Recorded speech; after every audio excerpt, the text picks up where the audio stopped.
Praise lord అందరికీ. ఈరోజు అపోస్తలుడైన పౌలు ఫిలిప్పీయులకు వ్రాసిన పత్రిక 2వ అధ్యాయం చదువుకుందాము. ప్రారంభిస్తున్నాను.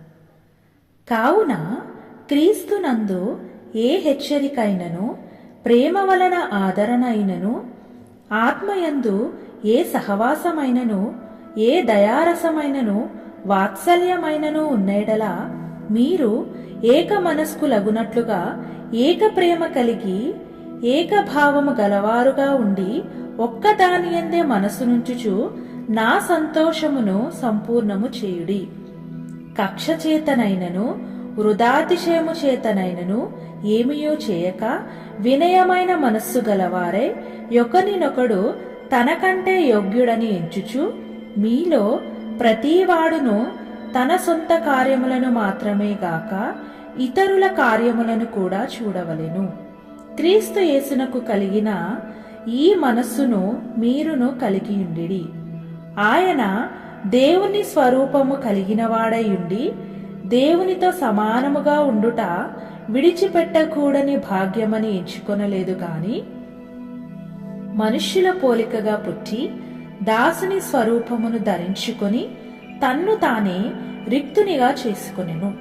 మరియు ఆయన ఆకారమందు మనుష్యుడుగా కనబడి మరణము పొందునంతగా, అనగా శిలువ మరణము పొందునంతగా విధేయత చూపినవాడే తన్ను తాను తగ్గించుకొనెను.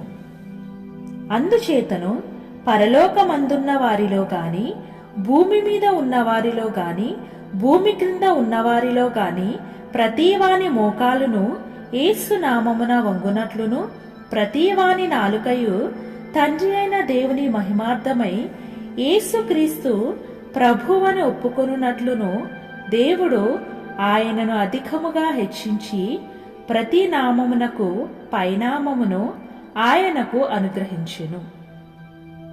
కాగా నా ప్రియులారా, మీరెల్లప్పుడూ విధేయులై ఉన్న ప్రకారము నా ఎదుట ఉన్నప్పుడు మాత్రమే గాక మరీ ఎక్కువగా నేను మీతో లేని ఈ కాలమందును భయముతోనూ వణకుతోనూ మీ సొంత రక్షణను కొనసాగించుకొనుడి.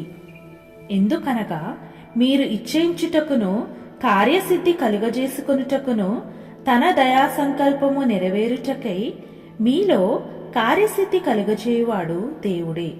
మీరు మూర్ఖమైన వక్రజనము మధ్య నిరాపరాధులను, నిష్కలంకులను, అనిందులునై ఉన్న దేవుని కుమారులగునట్లు సనుగులను, సంశయములను మాని సమస్త కార్యములను చేయుడి.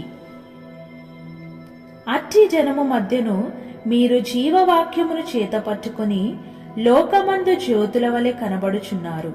అందువలన నేను వ్యర్థముగా పరుగెత్తలేదనియు, నేను పడిన కష్టము నిష్ప్రయోజనము కాలేదనియు క్రీస్తు దినమున నాకు అతిశయ కారణము కలుగును. మరియు మీ విశ్వాస యాగములోను దాని సంబంధమైన సేవలోను నేను పానార్పణముగా పోయబడినను నేనానందించిన మీ అందరితో కూడా సంతోషింతును. ఇటువలనే మీరును ఆనందించి నాతో కూడా సంతోషించుడి. నేనును మీ క్షేమము తెలుసుకుని ధైర్యము తెచ్చుకొను నిమిత్తము తిమోతిని శీఘ్రముగా మీ యొద్దకు పంపుటకు ప్రభువైన యేసునందు నిరీక్షించుచున్నాను. మీ క్షేమ విషయమే నిజముగా చింతించువాడు అతని వంటివాడెవడునూ నా యొద్ద లేడు. అందరూను తమ సొంత కార్యములనే చూచుకొనుచున్నారు గాని యేసుక్రీస్తు కార్యములను చూడరు. అతని యోగ్యత మీరెరుగుదురు. తండ్రికి కుమారుడు ఎలాగు సేవ చేయనో అలాగే అతడు నాతో కూడా సువార్త వ్యాపకము నిమిత్తము సేవ చేసెను. కాబట్టి నాకేమి సంభవింపబనై ఉన్నదో చూచిన వెంటనే అతనిని పంపవలనని అనుకొనుచున్నాను. నేనును శీఘ్రముగా వచ్చేదనని ప్రభువును బట్టి నమ్ముచున్నాను. మరియు నా సహోదరుడును, జతపనివాడును, నా తోడు యోధుడును, మీ దూతయు, నా అవసరమునకు ఉపచరించిన వాడునైనా ఎపఫ్రోదితును మీ యొద్దకు పంపుట అగత్యమని అనుకొంటిని. అతడు రోగి ఆయనని మీరు వింటిరి గనుక అతడు మిమ్మునందరినీ చూడ మిగుల అపేక్ష గలవాడే విచారింపడుచుండెను.